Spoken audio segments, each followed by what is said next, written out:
नेता प्रतिपक्ष और हमारे विरोधी दलों के अन्य सामान्य नेताओं ने जो मुद्दे उठाए यहाँ पर,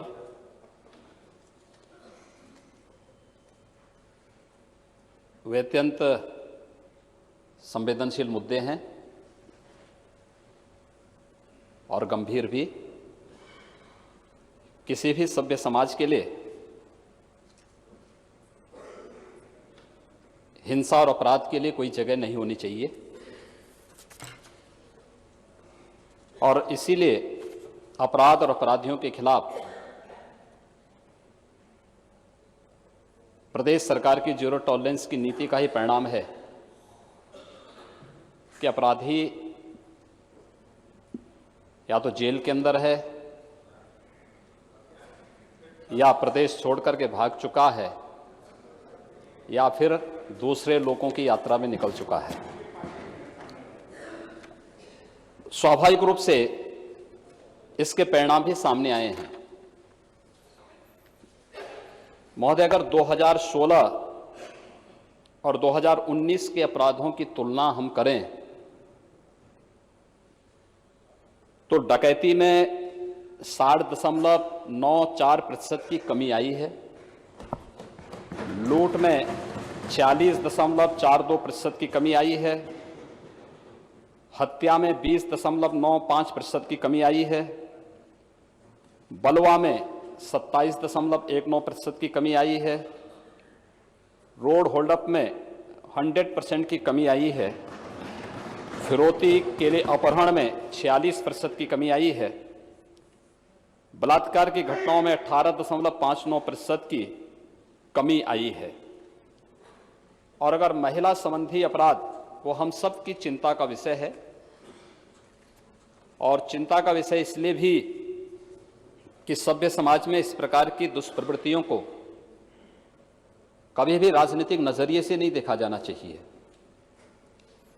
क्योंकि बेटी तो सबकी है, भारत की परंपरा यही रही है और उसी के लिए केंद्र की सरकार ने भी जो कार्यक्रम चलाए और प्रदेश की सरकार ने भी जो कार्यक्रम चलाए हैं, बेटी बचाओ बेटी पढ़ाओ का अभियान हो या फिर खुले में शौच से मुक्त के लिए स्वच्छता के साथ साथ प्रत्येक नारी की गरिमा की भी मर्यादा का सम्मान हो, इसके लिए स्वच्छ भारत मिशन में एक एक टॉयलेट उन सभी परिवारों को जिनके पास नहीं था उपलब्ध कराने की कार्रवाई हो। उज्ज्वला योजना में हर गरीब परिवार को रसोई गैस के निःशुल्क कनेक्शन प्रदान करने की कार्रवाई हो या फिर जन्म से लेकर के और कन्या के विवाह होने तक उत्तर प्रदेश सरकार के द्वारा चलाई जा रही सुकन्या मंगला योजना या मुख्यमंत्री सामूहिक विवाह की योजना, ये सब इसी की क्रम में चलाई गई वे योजनाएं हैं जो महिला कल्याण के लिए और उनके साथ किसी प्रकार का भेदभाव न हो, इस उद्देश्य से किया गया और उसका परिणाम है कि सरकार ने आने के साथ ही पूरे प्रदेश में एंटी रोमो स्क्वाड का गठन किया था और एंटी रोमो स्क्वाड का जब हम लोगों ने गठन किया था तो सबसे पहले समाजवादी पार्टी के अध्यक्ष ने उसका विरोध किया था। जब हम लोगों ने प्रदेश के घोषित अपराधी और माफियाओं को उनकी भाषा में जवाब देना प्रारंभ किया तो सबसे पहले समाजवादी पार्टी के लोगों ने धरना प्रदर्शन करना प्रारंभ किया। ऐसा लगता है कि अपराध और समाजवादी पार्टी चोली दामन का साथ है और ये एक दूसरे से अलग हो ही नहीं सकते हैं। अपराध एक मानसिक विकृति है और उस मानसिक विकृति के दायरे में जब लोग आ जाते हैं, उसको अपना पेशा बना लेते हैं, तो स्वाभाविक रूप से अपराध के खिलाफ चलने वाली हर उस मुहिम में वे स्वयं बाधक बनते हैं। और ये वही मानसिकता है, जब कोई घोषित अपराधी मारा जाता है तो उसके बाद इनके कैंडल मार्च शुरू होते हैं, उसके बाद उनके समर्थन में इन लोगों के द्वारा दिए जाने वाले वक्तव्य और फिर इनके द्वारा न्यायालय में की शरण में जाकर के सरकार को घेरने और सुरक्षा एजेंसियों को कटघरे में खड़ा करने की जो कार्रवाई होती है, यह भी हम लोगों ने देखा है और हम उन स्थितियों का सामना कर भी रहे हैं। महोदय, बेटी बचाओ बेटी पढ़ाओ के अभियान से लेकर के अब तक विभिन्न प्रकार के जो कार्यक्रम चले हैं, और अगर मैं 2016 की तुलना में इन आंकड़ों को देखूं तो दहेज मृत्यु में 3.38% की कमी आई है, बलात्कार की घटनाओं में 18.59% की कमी आई है, अपहरण की घटनाओं में 4.19% की कमी आई है, और अन्य घटनाओं में भी हम लोगों ने अनेक ऐसे कार्यक्रम चलाए हैं जिनके माध्यम से हम बेटी की सुरक्षा को सुनिश्चित कर सकें। अभी हाल ही में हमारी सरकार ने 218 नए फास्ट ट्रैक कोर्ट का गठन किया है।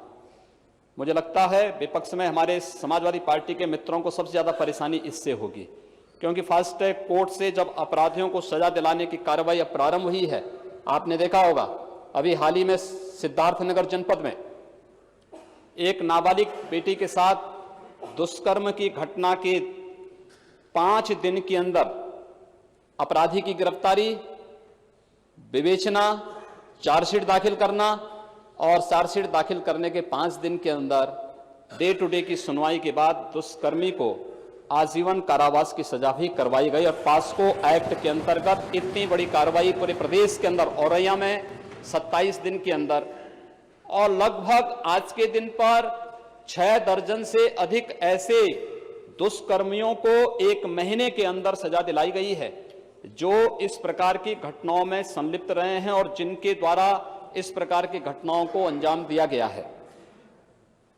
घटनाएं कोई भी हो, उसके पक्ष में कभी भी दलील नहीं दी जानी चाहिए।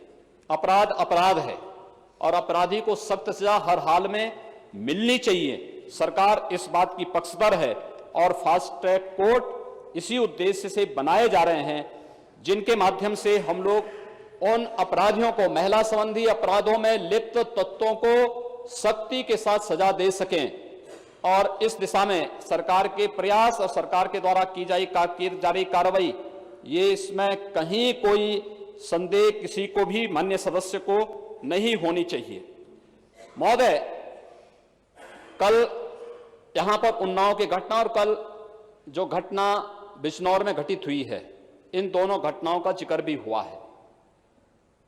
मैं मानता हूं दोनों घटनाएं दुर्भाग्यपूर्ण हैं और उन्नाव की घटना में एसआईटी ने कार्रवाई करते हुए 5 अपराधियों को गिरफ्तार किया है। 5 अभियुक्त जेल में हैं।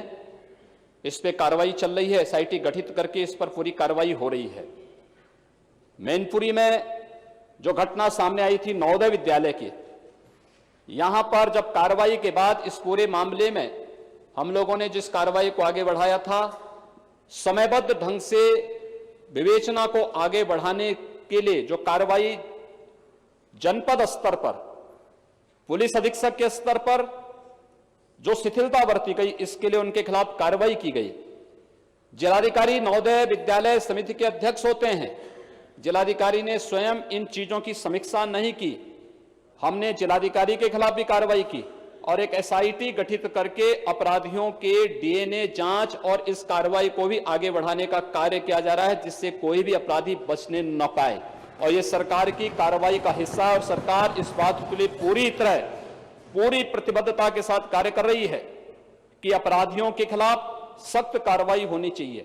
हमने किसी अपराधी को दिल्ली की नैना सानी कांड जैसे बचाने का प्रयास नहीं किया है, जिसमें कांग्रेस की एक नेत्री को कांग्रेस के एक नेता ने काट काट करके तंदूर के अंदर भूनने का कार्य कर दिया था।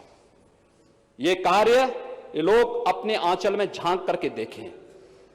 भारतीय जनता पार्टी की सरकार के समय, केंद्र और प्रदेश की वर्तमान सरकारों के समय कहीं भी मुजफ्फरनगर जैसी घटनाएं नहीं घटित हुई। पूरे प्रदेश में 2.5 वर्ष के अंदर एक भी दंगा नहीं हुआ।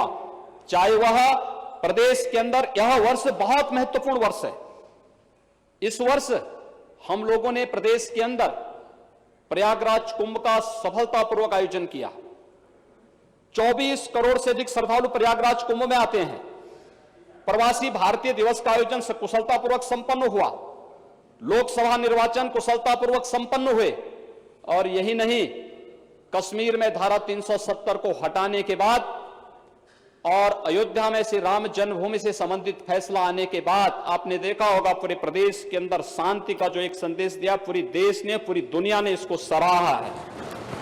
आज इसी का परिणाम है, पूरे देश और पूरी दुनिया ने इस बात को एक स्वर से स्वीकार किया है कि प्रदेश की कानून व्यवस्था सर्वोत्तम है, देश के लिए भी और दुनिया के लिए एक नजीर है। और उस नजीर का परिणाम है कि आज प्रदेश के अंदर यही कारण है कि बड़ी मात्रा में निवेश के प्रस्ताव आए हैं, उनको इंप्लीमेंट किया है, उनको हम लोगों ने जमीन पर उतार करके प्रदेश के अंदर नौकरी और रोजगार की संभावनाओं को भी आगे बढ़ाया है।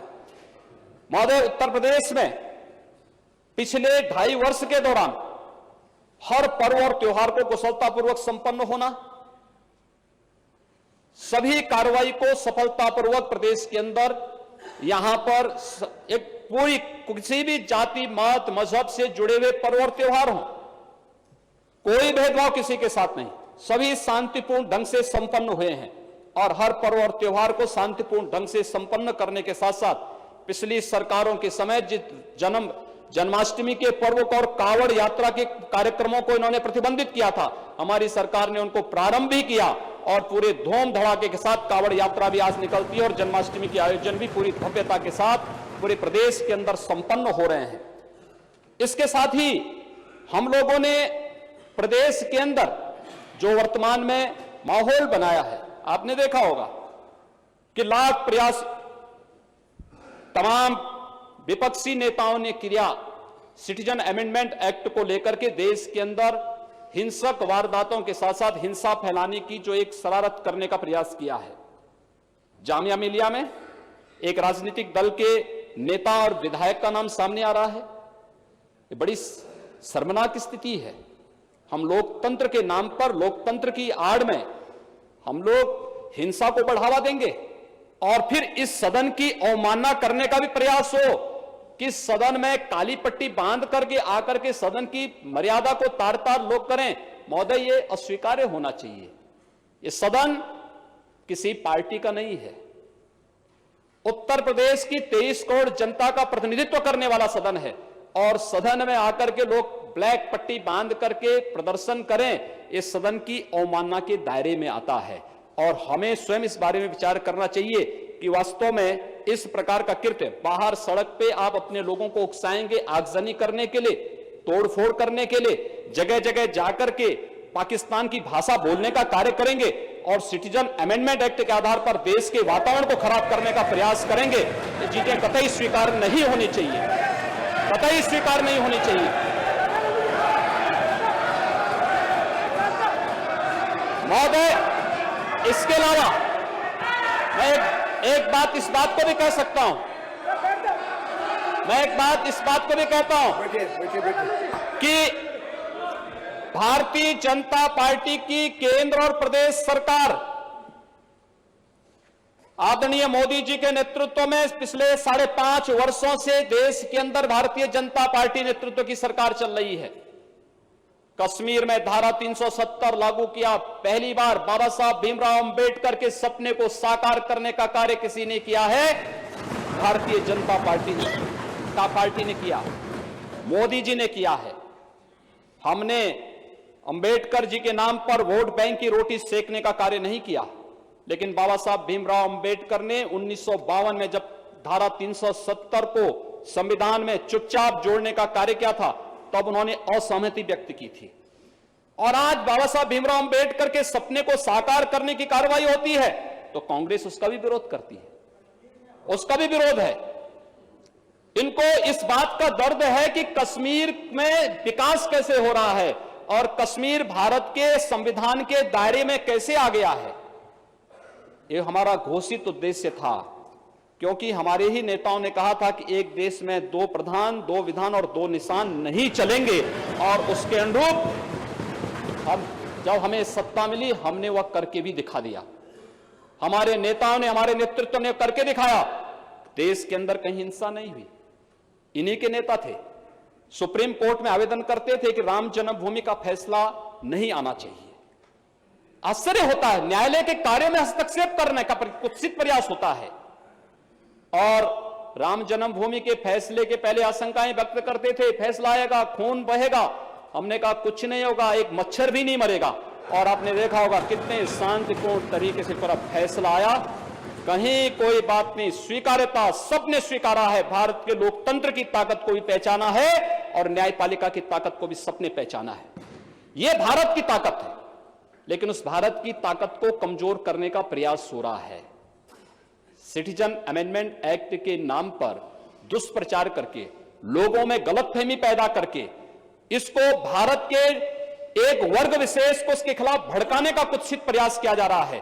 और इस प्रयास में उन चेहरों को बेनकाब किए जाने की आवश्यकता है, क्योंकि ये चेहरे वही चेहरे हैं जिन लोगों ने देश को वोट बैंक तक कैद करके रखा है और देश की एकता को तार तार किया है अपने स्वार्थों के लिए, अपने एक परिवार विशेष के स्वार्थ के लिए किया है। और वही लोग आज फिर उंगली उठाने का कार्य कर रहे हैं। हमारी सरकार में कोई नहीं कह सकता 1984 में सिखों का कत्लेआम कराने वाले लोग हमें इसके बारे में उपदेश देंगे, जिन लोगों ने निर्मम तरीके से निर्दोष लोगों को मारा था देश के अंदर, या जिसके बारे में हमें बताएंगे मुजफ्फरनगर में किस तरह का तांडव हुआ था इनके द्वारा। कोई नहीं कह सकता 2.5 वर्ष में उत्तर प्रदेश के अंदर कहीं कोई एक दंगा भी हुआ हो। सिटीजन जवाहर कांड और न जाने कौन कौन से ऐसे कांड हुए, लंबे सिलसिले थे। उत्तर प्रदेश में कोई निवेशक नहीं आना चाहता था, और आज जब प्रदेश में एक माहौल बना है, घटनाएं दुर्भाग्यपूर्ण है, महिला संबंधी अपराधों में सरकार पूरी शक्ति के साथ कार्य करेगी और पूरी शक्ति के साथ कार्य भी कर रही है। और बिजनौर जैसी घटनाओं को भी स्वीकार नहीं किया जाएगा। हम तैयार हैं, हमने अपना प्रस्ताव भेजा भी है। न्यायपालिका जैसे ही इसके बारे में आवश्यक सहमति देती है, जो भी आवश्यक कार्रवाई हो सकती है, न्यायालय की सुरक्षा के लिए सरकार के पास पूरी कार्य योजना है और उस कार्य योजना को हम लागू करना चाहते हैं। न्यायपालिका की सहमति उसमें होगी। हम भी चाहते हैं घटनाएं घटित हों, लेकिन याद रखना, जैसी करनी वैसी भरनी। हत्या करोगे और उसके बाद फिर कहीं से अपने बचाव का रास्ता ढूंढोगे, तो मुझे लगता है कि कहीं ना कहीं रास्ता तो निकलेगा, और वो रास्ता किस रूप में निकल रहा है ये सब लोग देख रहे हैं। बिजनौर जैसी घटनाओं को सरकार रोकेगी। न्यायपालिका की सुरक्षा के लिए, महिलाओं की सुरक्षा के लिए, प्रदेश की 23 करोड़ जनता की सुरक्षा के लिए सरकार पूरी तरह प्रतिबद्ध है। हर प्रकार से उन्हें सुरक्षा उपलब्ध कराना चाहती है, कर भी रही है। लेकिन मैं विपक्ष के अपने मित्रों से कहूंगा, सच को स्वीकार करना भी सीखें और सच के साथ चलना भी सीखें, क्योंकि सच्चाई स्वीकार जब नहीं कर पाता है विपक्ष, तब वो हाय तौबा करता है, तब उन्हें भारतीय जनता पार्टी के सदस्य की चिंता ज्यादा होती है। और मैं अभिनंदन करूंगा कि कम से कम हमारे विपक्ष के मित्र हमारे किसी विधायक के समर्थन में तो आए। इसके लिए आपको बधाई, राम गोविंद जी, बहुत बहुत बधाई। और मैं उस दिन का इंतजार कर रहा हूं जब आप सब भी हमारे साथ ही आकर के भारतीय जनता पार्टी का पार्ट बनेंगे। आपने शुरुआत की है, आपकी सद्भावना के लिए बहुत बहुत धन्यवाद, क्योंकि आपके गुंडा राज को, आपके अराजकतापूर्ण शासन को इस प्रदेश ने भी देखा है, देश ने भी झेला है, और अयोध्या ने तो सर्वाधिक झेला है, सर्वाधिक झेला है। कौन ऐसा जिला है, कौन ऐसा कस्बा, ये लखनऊ में ही आपने देखा होगा, सभी क्रांतिकारियों के मूर्तियों को तोड़ दिया गया था। ये मौन बने हुए थे, किम कर्तव्य विमूढ़ बने हुए थे। आज तो नहीं हो सकता है। हमने गुंडों को छूट नहीं दी है, उपद्रवियों को कोई छूट नहीं दी है, और दो टुक कह दिया है कि देखिए सम्मान सबका, सुरक्षा भी सबका करेंगे।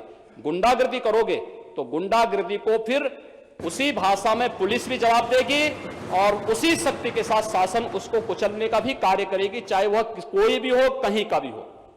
फिर हम उसके साथ किसी प्रकार का किसी प्रकार की मोहलत देने की स्थिति में नहीं, क्योंकि हमारी प्रतिबद्धता लोकतंत्र के प्रति है। प्रदेश की हमारे प्रदेश के 23 करोड़ जनता के प्रति हमारी प्रतिबद्धता है।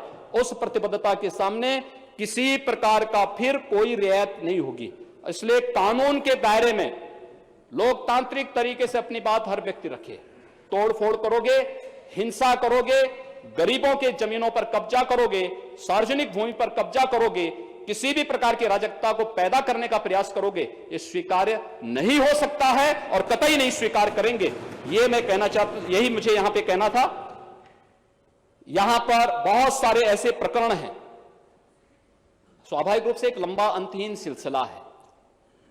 मैं इसलिए स्वयं खड़ा हुआ, मेरे बदले स्वामी प्रसाद जी को स्वयं इसका जवाब देना था, लेकिन हमारे विपक्ष में बैठे हुए मेरे मित्रगण बहुत उतावले थे, तो मैंने कहा उनका उतावलापन का जवाब थोड़ा मैं दे दूं। जवाब मैंने इनको दिया है, अगर और सुनना चाहेंगे तो स्वामी प्रसाद जी उनको दे देंगे, लेकिन ये चीजें मुझे लगता है फिर आरोप प्रत्यारोप में बदलेंगे। महोदय, यही सच्चाई, मैंने आंकड़े आपके सामने रख दिए हैं और सरकार की आगे की क्या कार्य योजना है उसके बारे में मैंने बताया है। और हम लोग हर बेटी, हर बहन की सुरक्षा के लिए पूरी तरह प्रतिबद्ध हैं। प्रदेश में हर संस्था की सुरक्षा और उसके सम्मान की रक्षा करने के लिए भी प्रदेश की हर नागरिक की सुरक्षा की पूरी जिम्मेदारी सरकार लेगी, लेकिन किसी को भी अराजकता फैलाने की छूट प्रदेश के अंदर सरकार नहीं देगी। यह सरकार की प्रतिबद्धता है और इसमें मैं सबका सहयोग भी चाहूंगा। धन्यवाद जी। माननीय अध्यक्ष जी, माननीय नेता प्रतिपक्ष खड़े, माननीय नेता प्रतिपक्ष खड़े। माननीय अध्यक्ष जी,